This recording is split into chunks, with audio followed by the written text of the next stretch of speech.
I think you guys would be interested to know at least how these movies fared critically, right? So we're going to look at the critical reviews and why that might have affected how low these movies dipped. So let's start with X-Men The Last Stand. As we know, X-Men The Last Stand, it had basically a multiplier similar to Captain America Civil War.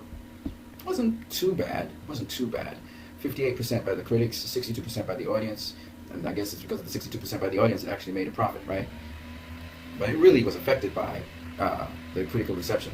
Suicide Squad, we already know the critical reception for this movie was just abysmal. The audience reception was just different, and you see what the results of that is. Then you have The Day the Earth Stood Still.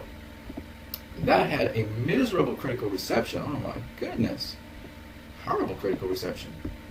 So it had to be that word of mouth was good on this movie, because that's what probably brought it back in the American domestic box office to break almost even in the American domestic box office. I think it depended internationally on the international box office to actually bail it out, otherwise it would have flopped. Then you have The Fault in Our Stars.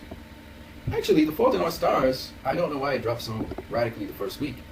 Actually, the critical reception for that movie was good, and the audience response for the movie was good. So why it actually dipped the first weekend so low, I guess it outperformed itself. I guess that was just a natural consequence to things, kind of like what happened with Harry Potter and the Deathly Hallows. It was critically acclaimed as well. The audience liked it, and it still had this humongous drop. So maybe it overachieved and then it dropped. And I told you about Aragon. Aragon, what was its critical reception? So yeah, I thought so. So the critics really didn't like it. So this movie literally fought for its life, and it just managed to get a little bit above breaking even. So it really fought for its life. And you can see that it was panned very badly, and because of that, it had a remarkable drop. I mean, you don't have movies recovering from drops like that.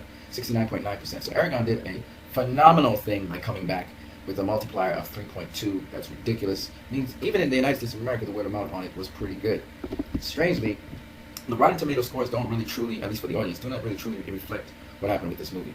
But as you can see, if you look, that's a lot of user ratings for a movie. So something happened there. I don't know what happened, but something happened there. I just wanted to show you these movies that were exceptional. Aragon, The Fault in Our Stars, but I think The Fault in Our Stars don't have critical acclaim, so that actually is a natural process why it dropped.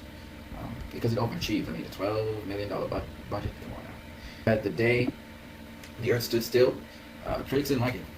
So that's probably why it fell, but word of mouth kept it alive. And it made decent money, man. It made almost on par with this budget it had, so that's not bad.